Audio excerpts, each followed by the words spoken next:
e sabe amar. Quem tem as mãos limpas e o coração puro, quem não é vaidoso e sabe amar. Senhor, eu quero entrar no santuário pra te louvar. Ó, dá-me mãos limpas e um coração puro. Arranca a vaidade, ensina-me a amar. Ó, dá-me mãos limpas e um coração puro. Arranca a vaidade, ensina-me a amar. Senhor, já posso entrar no santuário pra te louvar. Teu sangue me lava, teu fogo me queima, o Espírito Santo inunda meu ser. Teu sangue me lava, teu fogo me queima, o Espírito Santo inunda meu ser. Meu nome é Ana Maria, eu participo da comunidade Verbo de Deus e vou falar a vocês em nome do Pai, do Filho, do Espírito Santo. Amém. A palavra que fala puro e impuro está em Mateus, capítulo 15, do versículo 10 ao versículo 20, ou em Marcos, no Evangelho de Marcos, capítulo 7, do versículo 14 ao versículo 23. Eu vou me basear no Evangelho de Marcos. Então, vou ler agora para vocês Marcos 7, capítulo 7, de 14 a 23. Em vão, pois,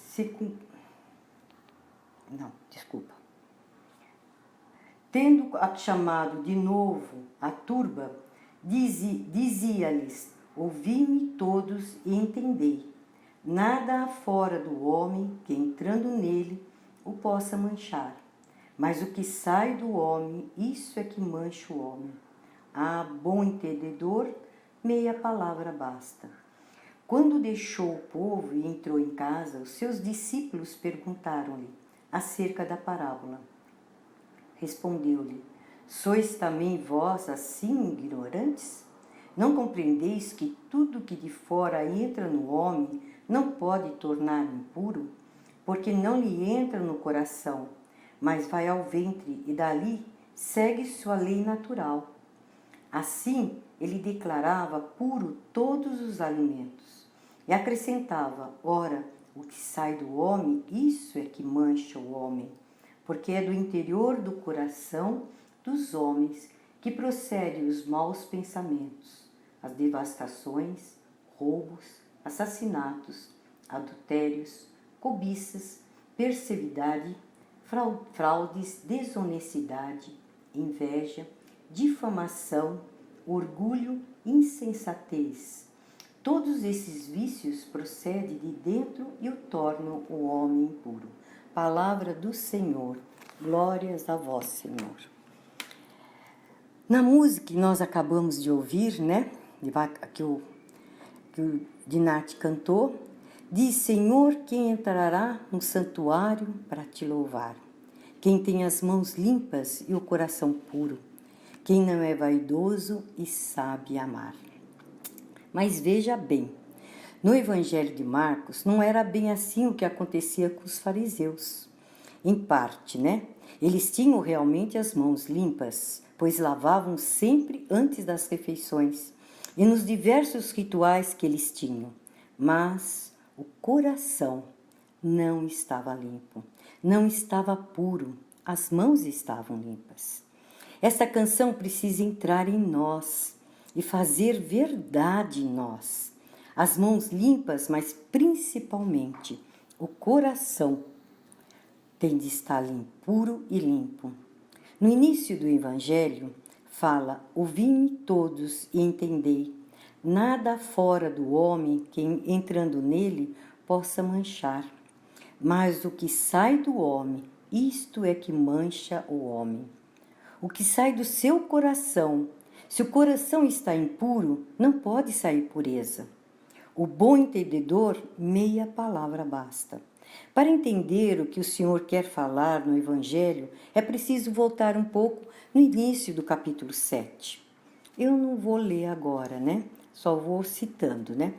Os fariseus e alguns doutores da lei vieram de Jerusalém para ver estar em torno de Jesus, não porque queriam escutar a palavra de Jesus ou se converter àquilo que Jesus estava anunciando, mas queriam observar. Estavam ali para analisar tudo o que Jesus e os seus discípulos faziam, pois estavam ali como juízes da lei. Eles viram que alguns discípulos de Jesus não lavavam as mãos antes das refeições. Isso brotou uma certa discussão. Então Jesus vos falou isso.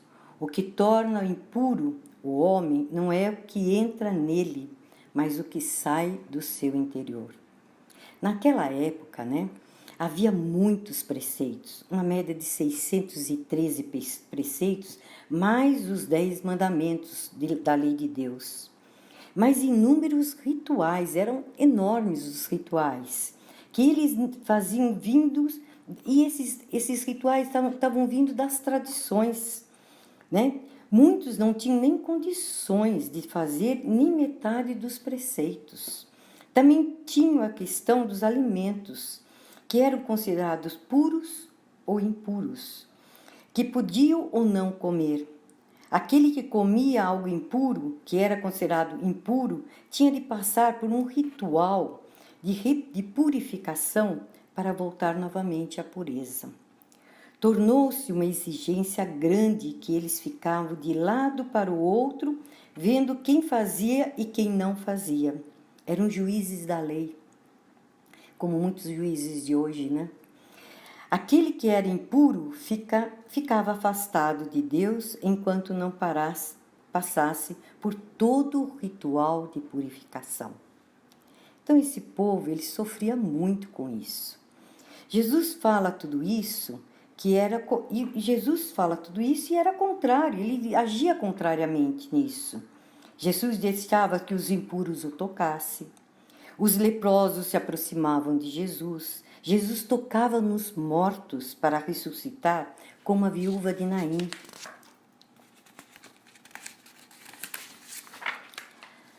Fazia refeições na casa de pecadores. Com isso, queriam condenar Jesus, pois por isso que eles estavam do lado de Jesus. Esse capítulo 7 do Evangelho de São Marcos é muito importante, pois nos ajuda a fazer uma avaliação também de nós mesmos. Nós que muitas vezes dizemos que somos católicos, mas será que estamos sendo católicos? Será que nós estamos fazendo a vontade do Deus Altíssimo? Ou estamos vivendo politicamente correto católico? Mas na hora da prática, nada fazemos. Então Jesus faz um questionamento aos fariseus, que se achavam cumpridores da lei, dos ensinamentos do Senhor, mas viviam uma camuflagem. Temos de entender que na Igreja Católica existem os que não são praticantes e não praticam nada. Mas quando pergunto qual é a religião, eles respondem logo: eu sou católico. Existe aqueles que são católicos e que praticam algumas coisas e não praticam outras, e acha se praticar isso ou aquilo, ele vai se salvar. mas o essencial acaba não fazendo. Tem aqueles que estão vivendo corretamente, são católicos verdadeiros, são católicos que vivem a religião, que acreditam nesse Deus maravilhoso, que realmente cumprem os mandamentos. Jesus pega essa situação dos fariseus que estão preocupados em lavar as mãos. Eles julgavam salvos por simplesmente lavavam as mãos e os discípulos de Jesus não. Jesus pega uma passagem do profeta Isaías 29, capítulo 29 e 13, que diz: esse povo me honra com os lábios. Ou seja, vai lá, faz as suas orações, faz algumas práticas, é fiel. Mas na hora de colocar em prática os mandamentos, não colocam. Mas seu coração está longe de mim. De nada adianta esse culto que me prestam, pois a doutrina que ensino são preceitos humanos. Todos esses preceitos, 613 preceitos, foi o próprio humano que criou.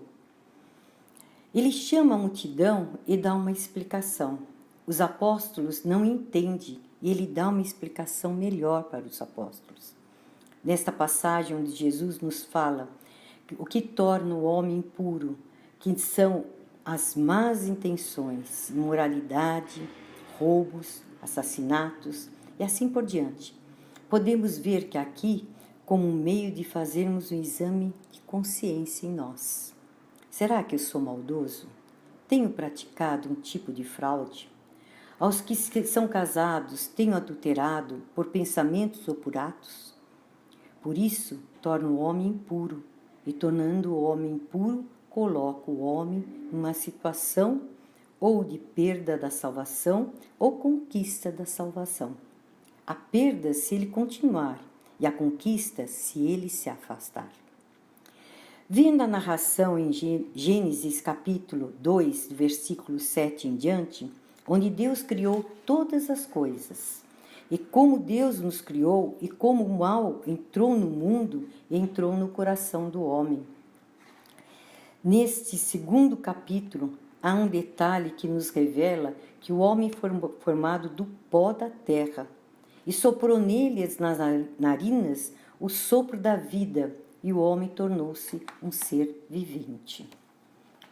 Depois o Senhor Deus plantou um jardim no Éden, lugar de felicidade. Colocou o homem para que ele fosse feliz. Colocou no meio a árvore da vida e a árvore do conhecimento do bem e do mal. O Senhor Deus deu uma ordem. Agora veremos a essência para entendermos por que Jesus disse que de dentro do coração do homem está todo tipo de maldade. Dizendo, podeis comer de todas as árvores do jardim, mas não coma da árvore do conhecimento do bem e do mal. Porque no dia que o fizeres, sem dúvida, morrerás. Ao mesmo tempo que Deus dá a felicidade ao homem, Ele também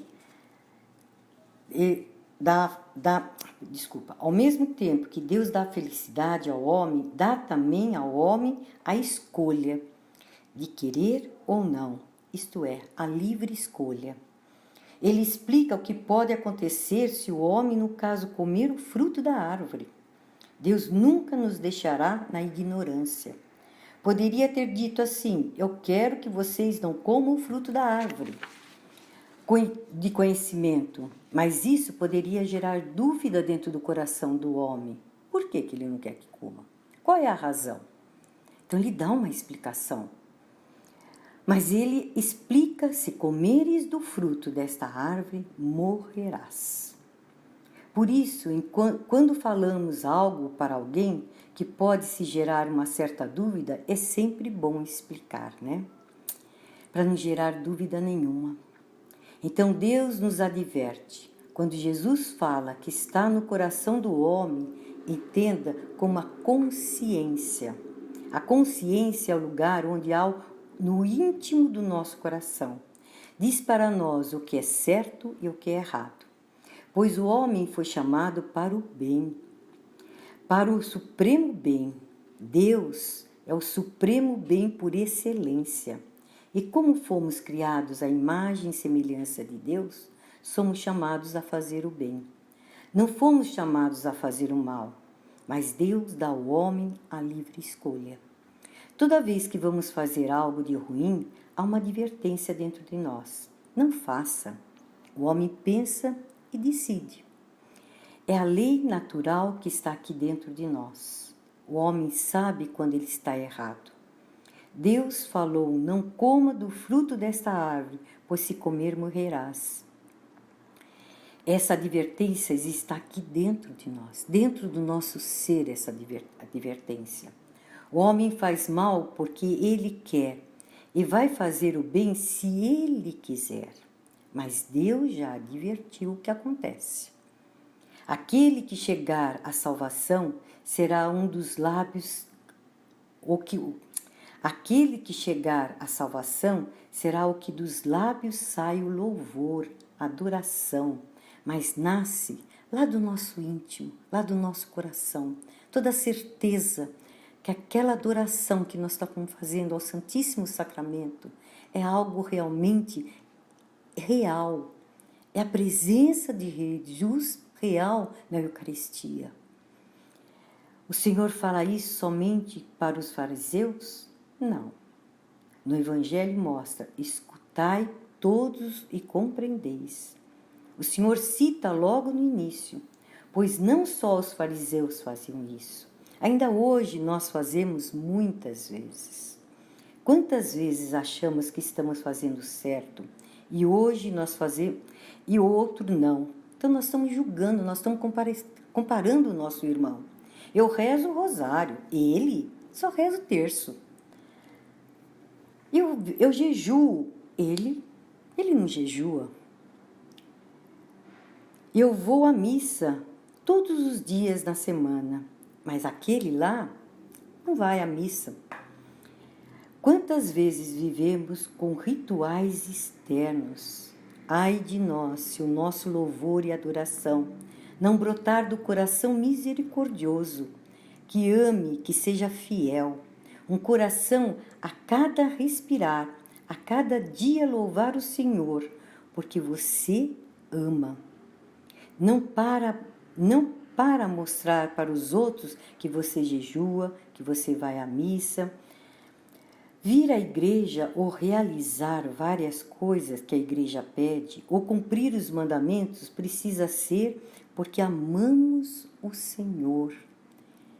Obedecemos o Senhor. Adoramos o Senhor.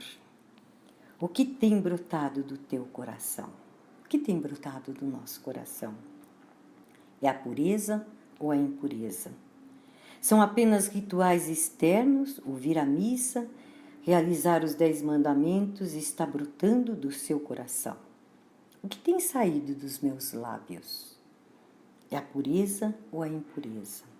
Observa o que tem brotado do seu coração, dos teus lábios, se é bênção ou é maldição. Em Atos de Apóstolos 3,19, nós lemos assim: arrependei-vos, portanto, e convertei-vos, para serem apagados os vossos pecados. A música que tocou, que nós cantamos no início, fala: teu sangue nos lava. É o sangue misericordioso de Jesus que nos purifica. É aquele sangue que saiu do coração dele transpassado. É a fonte da grande misericórdia de Jesus por nós. No Diário de Santa Faustina, no número 1448, podemos ler o seguinte: diz às almas onde devem procurar consolo, isto é, no tribunal da misericórdia, em que se dão os meus maiores prodígios, que se renovam sem cessar. Para se obter esse prodígio, não é necessário empreender longas peregrinações, nem a realizar alguma coisas exteriores, grande cerimonial. Basta aproximar-se com fé dos pés dos meus representantes e confessar-lhe a miséria própria. O milagre da misericórdia de Deus manifestar-se-á em toda a plenitude. Ainda que a alma esteja em decomposição, como um cadáver, e ainda que humanamente não haja possibilidade de restauração, tudo se encontre perdido. As coisas não são assim para Deus. A maravilha da misericórdia de Deus fará ressurgir a alma para uma vida plena. Os pobres que não aproveitam, ó pobres que não aproveitais esse milagre da misericórdia de Deus, clamareis em vão, pois então não será tarde demais. Portanto, que a gente pensar a confissão, a importância da confissão para nós. É um lugar onde nós nos purificamos, porque não é o padre que está ali, é o próprio Jesus que está ali. Um dia o padre Olívio falou comigo sobre isso, né? Ele falou assim, não sou eu que estou te confessando, é Jesus. E Jesus leva todos os seus pecados até Deus Pai. E Deus Pai derrama através de Jesus a misericórdia dele. E nós somos purificados. Aí nós podemos cantar. Senhor, eu já posso entrar no santuário para te louvar. Porque nós estamos puros, porque nós confessamos, nós recebemos a misericórdia do Senhor. Que o Espírito Santo possa nos ajudar a fazer o discernimento se o nosso coração está brotando verdadeiramente o amor, a fidelidade e a misericórdia. Se nos nossos lábios tem surgido a verdadeira adoração e ao louvor ao Senhor. E eu falei para vocês, em nome do Pai, do Filho, do Espírito Santo. Amém.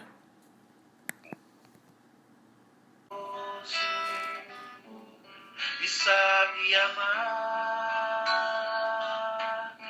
quem tem as mãos limpas e o coração puro, quem não é vaidoso e sabe amar. Senhor,